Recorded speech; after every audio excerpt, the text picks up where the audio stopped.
Hello friends, welcome back to my channel. ಇವತ್ತು ನಾನು ಪುಳಿಯೋಗರೆ ಗೊಜ್ಜು ಮತ್ತೆ ಪುಳಿಯೋಗರೆನ ಹೇಗೆ ಮಾಡ್ಕೊಳ್ಳೋದು ಅಂತ ತೋರಿಸ್ಕೊಡ್ತಾ ಇದ್ದೀನಿ. ಬನ್ನಿ. ಸ್ಟವ್ ಆನ್ ಮಾಡಿ ಪ್ಯಾನ್ನ ಇಟ್ಕೊಂಡಿದ್ದೀನಿ. ಈಗ ಅದಕ್ಕೆ 1 ಟೇಬಲ್ ಸ್ಪೂನ್ ಅಷ್ಟು ಕಡಲೆಬೇಳೆ, 1 ಟೇಬಲ್ ಸ್ಪೂನ್ ಅಷ್ಟು ಉದ್ದಿನ ಬೇಳೆ, ಹಾಗೆ ಅರ್ಧ ಸ್ಪೂನ್ ಅಷ್ಟು ಸಾಸಿವೆ ಕಾಳು ಹಾಕೊಂಡಿದ್ದೀನಿ. ಹಾಗೆ ಒಂದು 6 ರಿಂದ 7 ಒಣಮೆಣಸಿನಕಾಯಿ ಹಾಕೊಂಡಿದ್ದೀನಿ. 2 ಸ್ಪೂನ್ ಅಷ್ಟು ಧನಿಯಾ ಕಾಳನ್ನ ಹಾಕೊಂಡು ಅದನ್ನು ರೋಸ್ಟ್ ಮಾಡ್ಕೊಳ್ತಾ ಇದ್ದೀನಿ. 1 ಸ್ಪೂನ್ ಅಷ್ಟು ಜೀರಿಗೆ, 1 ಸ್ಪೂನ್ ಮೆಣಸು, ಹಾಗೆ 1.5 ಸ್ಪೂನ್ ಅಷ್ಟು ಬಿಳಿ ಎಳ್ಳನ್ನ ಹಾಕೊಂಡಿದ್ದೀನಿ. ಹಾಗೆ ಒಂದು 1/4 ಟೀ ಸ್ಪೂನ್ ಅಷ್ಟು ಮೆಂತ್ಯ ಕಾಳನ್ನ ಹಾಕೊಂಡು ಚೆನ್ನಾಗಿ ಇದನ್ನು ರೋಸ್ಟ್ ಮಾಡ್ಕೋಬೇಕು. ಸ್ವಲ್ಪ ಕರಿಬೇವಿನ ಸೊಪ್ಪನ್ನ ಹಾಕೊಂಡಿದ್ದೀನಿ. ಹಾಗೆ ಸ್ವಲ್ಪ ಕೊಬ್ಬರಿ ತುರಿನ ಹಾಕೊಂಡಿದ್ದೀನಿ. ಒಣ ಕೊಬ್ಬರಿನ ಯೂಸ್ ಮಾಡ್ಕೊಳ್ಳಿ. ಗ್ಯಾಸ್ ಫ್ಲೇಮ್ನ ಸಿಮ್ಮಲ್ಲಿ ಇಟ್ಕೊಂಡು ಇದನ್ನ ರೋಸ್ಟ್ ಮಾಡ್ಕೋಬೇಕು, ಇಲ್ಲಾಂದ್ರೆ ಸೀದೋಗುತ್ತೆ. ಇದೆಲ್ಲ ಫ್ರೈ ಆಗಿದೆ. ಈಗ ಲಾಸ್ಟ್ ಅಲ್ಲಿ ಅರಿಶಿನ ಪುಡಿನ ಹಾಕೊಳ್ತಾ ಇದ್ದೀನಿ, 1/4 ಟೀ ಸ್ಪೂನ್ ಅಷ್ಟು. ಹಾಗೆ ಸ್ವಲ್ಪ ಹಿಂಗಿನ ಪುಡಿನ ಹಾಕೊಳ್ತಾ ಇದ್ದೀನಿ. ಅರಿಶಿನ ಪುಡಿನೂ ಹಿಂಗ್ ಹಾಕಿದ್ಮೇಲೆ ಸ್ಟವ್ನ ಆಫ್ ಮಾಡ್ಕೊಳ್ಳಿ. ಇದನ್ನೆಲ್ಲ ಚೆನ್ನಾಗಿ ಮಿಕ್ಸ್ ಮಾಡ್ಕೊಂಡಿದ್ಮೇಲೆ ತಣ್ಣಗಾದ್ಮೇಲೆ ಮಿಕ್ಸಿ ಜಾರ್ಗೆ ಹಾಕಿ ಇದನ್ನ ಪುಡಿ ಮಾಡ್ಕೋಬೇಕು. ಸ್ಟವ್ ಆನ್ ಮಾಡಿ ಪ್ಯಾನ್ ಇಟ್ಕೊಂಡಿದ್ದೀನಿ. ಈಗ ಹುಣಸೆಹಣ್ಣಿನ ರಸನ ಹಾಕೊಳ್ತಾ ಇದ್ದೀನಿ. ಒಂದು ನಿಂಬೆ ಹಣ್ಣಿನ ಗಾತ್ರದ ಹುಣಸೆಹಣ್ಣ ನೀರಲ್ಲಿ ನೆನೆಸಿಟ್ಕೊಂಡು ಈಗ ಕಿವುಚ್ಕೊಂಡು ಹಾಕೊಂಡಿದ್ದೀನಿ. ಹುಣಸೆ ಹಣ್ಣ ಗೊಜ್ಜು ರೀತಿ ಬರೋವರೆಗೂ ಇದನ್ನ ಬಾಯ್ಲ್ ಮಾಡ್ಕೋಬೇಕು.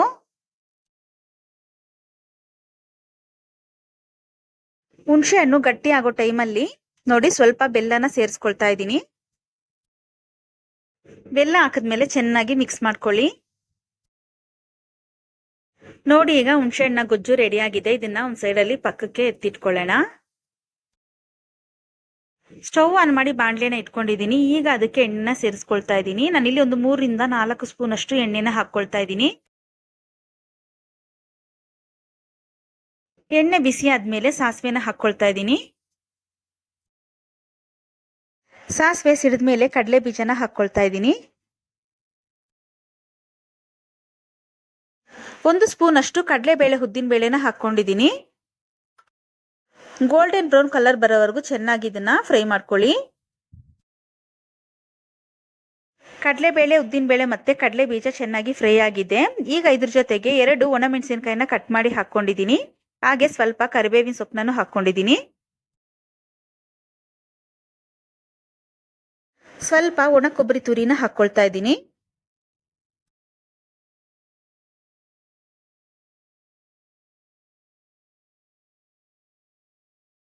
ಒಣ ಕೊಬ್ಬರಿ ತುರಿ ಹಾಕಿದ್ಮೇಲೆ ಸ್ವಲ್ಪ ಇಂಗನ್ನ ಹಾಕೊಳ್ತಾ ಇದ್ದೀನಿ. ಹಾಗೆ ಒಂದು ಚಿಟಿಕೆ ಅಷ್ಟು ಅರಿಶಿನ ಪುಡಿನ ಹಾಕೊಂಡಿದ್ದೀನಿ.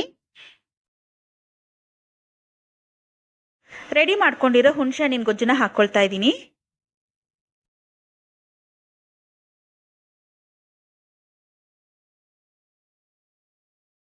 ಹುಣಸೆ ಹಣ್ಣ ಗೊಜ್ಜನ್ನ ಹಾಕಿ ಫ್ರೈ ಮಾಡಿದ್ಮೇಲೆ ಪುಳಿಯೋಗರೆ ಪುಡಿನ ಹಾಕೊಳ್ತಾ ಇದ್ದೀನಿ. ನಿಮ್ಗೆ ಎಷ್ಟು ಬೇಕೋ ಅಷ್ಟು ಪುಡಿನ ಹಾಕೊಂಡು ಮಾಡ್ಕೋಬಹುದು. ಪುಳಿಯೋಗರೆ ಪುಡಿನ ಹಾಕಿದ್ಮೇಲೆ ಚೆನ್ನಾಗಿ ಒಂದ್ಸಲ ಮಿಕ್ಸ್ ಮಾಡ್ಕೊಳ್ಳಿ.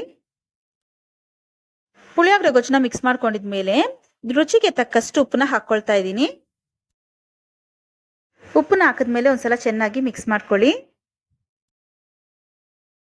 ನೋಡಿ ಈಗ ಚೆನ್ನಾಗಿ ಎಣ್ಣೆ ಎಲ್ಲ ಬಿಟ್ಕೊಂಡಿದೆ. ಈಗ ನಮ್ಗೆ ಪುಳಿಯೋಗರೆ ಗೊಜ್ಜು ಅನ್ನೋದು ರೆಡಿ ಆಗಿದೆ. ಈ ಪುಳಿಯೋಗರೆ ಗೊಜ್ಜನ್ನ ಒಂದ್ಸಲ ಟ್ರೈ ಮಾಡಿ ನೋಡಿ. ದೇವಸ್ಥಾನಗಳಲ್ಲಿ ಕೊಡೋ ಪುಳಿಯೋಗರೆ ತರನೇ ಇರುತ್ತೆ. ಪುಳಿಯೋಗರೆ ಗೊಜ್ಜು ರೆಡಿ ಆಗಿದೆ. ಈಗ ನಮ್ಗೆ ಎಷ್ಟು ಬೇಕೋ ಅಷ್ಟು ರೈಸ್ನ ಹಾಕೊಂಡು ನಾವು ಮಿಕ್ಸ್ ಮಾಡ್ಕೋಬಹುದು. ರೈಸ್ ಹಾಕಿದ್ಮೇಲೆ ಗೊಜ್ಜು ಮತ್ತೆ ಅನ್ನನ ಚೆನ್ನಾಗಿ ಮಿಕ್ಸ್ ಮಾಡ್ಕೊಳ್ಳಿ.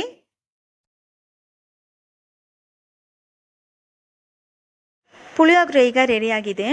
ಈ ವಿಡಿಯೋ ನಿಮ್ಗೆ ಏನಾದ್ರೂ ಇಷ್ಟ ಆಗಿದ್ರೆ ಲೈಕ್ ಮಾಡಿ, ಶೇರ್ ಮಾಡಿ ಮತ್ತೆ ಕಮೆಂಟ್ ಮಾಡಿ. ಹಾಗೆ ನಮ್ಮ MD ಕಿಚನ್ ಚಾನೆಲ್ನ ಸಬ್ಸ್ಕ್ರೈಬ್ ಮಾಡ್ಕೊಳ್ಳಿ. ಹಾಗೆ ಮರಿದಿರಾ ಪಕ್ಕದಲ್ಲಿರೋ ಬೆಲ್ ಐಕನ್ನ ಕ್ಲಿಕ್ ಮಾಡಿ. Thank you.